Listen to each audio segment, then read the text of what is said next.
ओए ड्राइवर जल्दी गाड़ी निकाल। अरे तू टेंशन मत लेना यार, मैं कह रहा हूँ। अरे मुझे पता है कि 50,000 रुपए कोई छोटी रकम नहीं है, लेकिन तेरे से कहा ना, तू चिंता मत कर, मैं कहीं ना कहीं से इंतजाम कर लूंगा। अबे क्या फोन पे बातें करे जा रहा है? इसको दिख नहीं रहा मालिक लोग आए हुए हैं। फोन रख जल्दी। शीतल चुप हो जाओ, तुम्हें दिखाई नहीं रहा हो फोन पे जरूरी बात कर रहे हैं। फोन कटने दो फिर हम बात करते हैं। अरे तू ना मेरा दिमाग खराब मत कर। अरे तेरे से कहा ना, अरे जब तक मैं जिंदा हूं ना, किसी को कुछ नहीं होने दूंगा। लेकिन 50,000 रुपए कोई छोटी मोटी रकम थोड़ी है, थोड़ा सा टाइम तो चाहिए ना मेरे को। तू फोन रख, मेरा दिमाग मत खराब कर। मैं कह रहा हूँ ना, अरे साहब आने वाले हैं, रख, मैं तुझसे बाद में बात करता हूँ। नमस्ते साहब। नमस्ते साहब आप कब आए? अभी जब आप फोन पे बात कर रहे थे तभी आ गया था मैं। साहब आप बता देते मेरे को, मैं फोन काट देता। नहीं नहीं कोई बात नहीं, घर वालों से बात करना भी जरूरी है।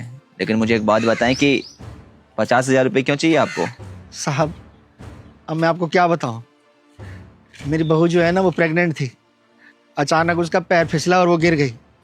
अब हॉस्पिटल वाले बोल रहे हैं कि इमरजेंसी में इसका ऑपरेशन करना पड़ेगा, वरना ना बच्चा और बच्चे की माँ दोनों में से कोई नहीं बच पाएगा।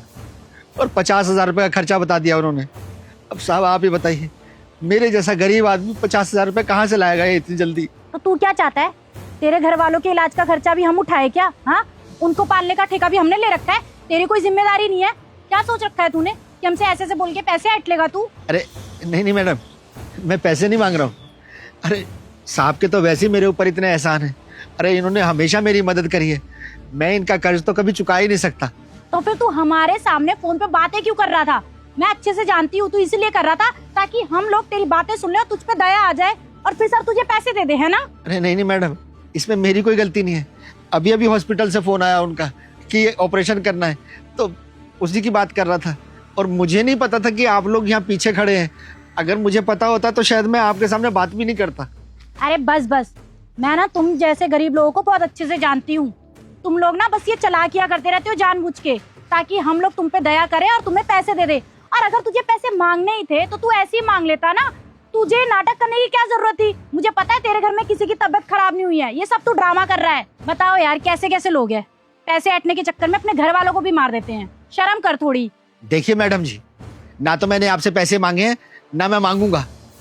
अरे मैडम जी, आप कम से कम इतनी तो शर्म कीजिए ना। मेरे घर में मेरी बहू, मेरा पोता मरने के कागार पे है और आप कह रहे हैं कि मैं झूठ बोल रहा हूँ। मैडम जी हम झूठ नहीं बोलते, मुंह से मांग के खा लेंगे लेकिन बेईमानी नहीं करेंगे। अबे ओ, अपनी ये बकवास ना बंद कर। ये तेरे ड्रामे और तेरे नकले आंसू मेरे सामने नहीं चलेंगे, किसी और के सामने दिखाइयो, समझा ना? देखिए मैडम जी, मैं आपकी बहुत इज्जत करता हूँ और हाथ जोड़ के आपसे विनती करता हूँ, आपको जो कहना है मुझे कह लीजिए, लेकिन मेरे परिवार के लिए कुछ मत कहिए। और रही बात चलने की, तो आपको जहाँ चलना है आप चलिए, मैं लेके चल रहा हूँ, चलिए आप। कोई बात नहीं शीतल, अगर वो अपनी प्रॉब्लम बता रहे हैं तो हम सुन लेते हैं, इसमें दिक्कत क्या है?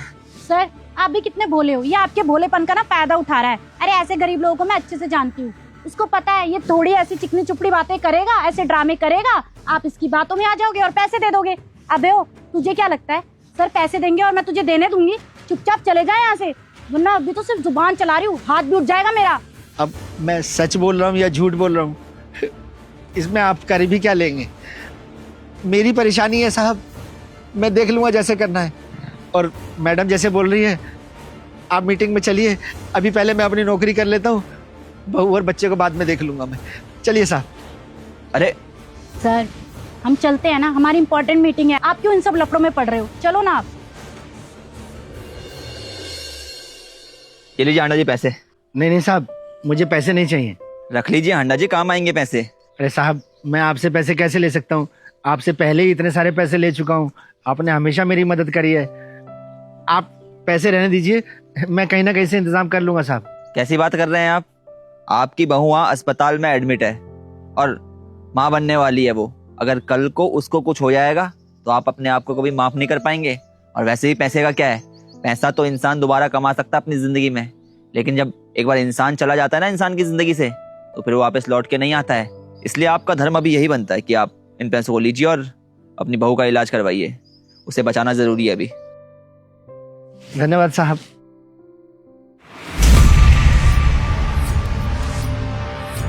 धन्यवाद माय फुट। हो गया ना तू प्लान में सक्सेसफुल। अरे कोई मौका छोड़ोगे तुम लोग या नहीं छोड़ोगे सर को लूट लेगा। अरे थोड़ी तो शर्म कर ले। कितना लेगा तू सर से पैसा? तुम जैसे लोगों को ना मैं अच्छे से जानती हूँ। तुम जैसे गरीब लोग ऐसे बहाना करके ना बस सर से पैसे लूटते रहते हो।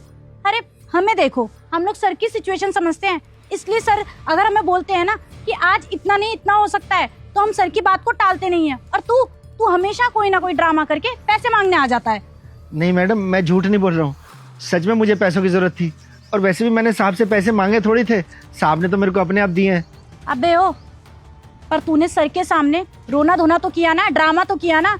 तुझे तो अच्छे से पता था ना कि तू ऐसे ड्रामे करेगा तो सर इमोशनल हो जाएंगे और तेरे को लाके पैसे दे देंगे। और वही किया सर ने। और सर आप, सॉरी टू से सर, बट आप भी ना पागल हो। आप इसकी बातों में कैसे आ सकते हो? वो आपको साफ सीधा दिख रहा है पागल बना रहा है। अरे इसके घर में कोई बीमार नहीं है, बस ये आपसे पैसे हटना चाहता है और आप हो कि इसको पैसे ला के भी दे रहे हो।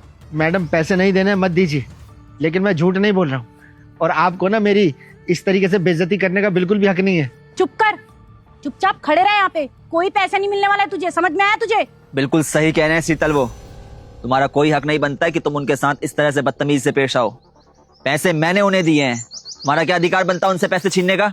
चुपचाप से पैसे उन्हें वापस करो, वरना तुम्हारे लिए अच्छा नहीं होगा। लेकिन सर आप समझ क्यों नहीं रहे इस बात को? ये आपको लूट रहा है, आपका पागल बना रहा है ये। अच्छा, तो ये मुझे लूट रहे हैं। इसका मतलब तो ये हुआ शीतल कि जब तुम्हारी माँ के इलाज के लिए पैसे चाहिए थे तब तुम भी मुझे लूट रही थी। सर आप ये कैसी बात कर रहे हैं? वो बात अलग है सर। अब आप अपने असिस्टेंट का एक ड्राइवर से कंपैरिजन करोगे? तो इसको देखो और मुझे देखो, आपको लगता है मैं आपसे झूठ बोलूंगी? और इसको देख के साफ पता चलता है कि एक नंबर का भिखारी है। और भिखारी लोग ना हमेशा कोई ना कोई बहाना बनाते हैं। शीतल, जो तुम्हारा ये माइंडसेट है ना, इसे बदलो। मेरे लिए ऑफिस के सभी एम्प्लॉय बराबर हैं। वैसे भी जब तुम्हें तुम्हारी माँ के इलाज के लिए पैसों की ज़रूरत थी, तब अगर तुमसे ऐसा बोला गया होता कि तुम मुझे लूट रही हो, तुम बहाना बना रही हो, ये तुम्हारे पैसे मांगने के तरीके हैं, तुम्हें तरह तरह के टोंट कसे जाते, तो तुम्हें बहुत ज़्यादा बुरा लगता। ठीक वैसा ही बुरा इन्हें भी लग रहा होगा।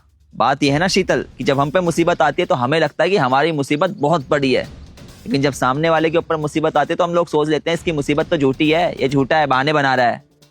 और वैसे भी इन कागज के टुकड़ों की इतनी ज़्यादा वैल्यू नहीं है जितनी वैल्यू होती है कि इंसान की ज़िंदगी की। तुम खुद सोचो, हमारे कुछ पैसे देने से अगर इनकी बहू की ज़िंदगी बच जाती है तो इनके परिवार के लिए कितनी खुशी की बात होगी। इसके विपरीत अगर हम इन्हें पैसे नहीं देते हैं और ये अपनी बहू और उसके बच्चे को नहीं बचा पाते हैं तो ये ज़िंदगी भर अपने आप को माफ़ नहीं कर पाएंगे। हर बार अपने आप से यही सवाल पूछेंगे कि काश मैं गरीब नहीं होता। अगर मैं गरीब नहीं होता तो आज अपनी बहू और उसके बच्चे को बचा लेता। सॉरी सर, गलती हो गई। मुझसे माफ़ी मांगने की ज़रूरत नहीं है शीतल। माफ़ी मांगनी है तो इनसे मांगो अपनी बदतमीज़ी के लिए, और ये पैसे इन्हें लौटाओ। ये लीजिए uncle, I am really sorry. मैंने आपको इतना उल्टा सीधा बोला और आपकी सिचुएशन का मजाक बनाया, माफ़ कर दीजिए।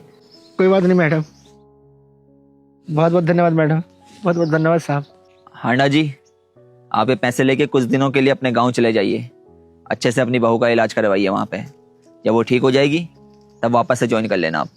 जी साहब।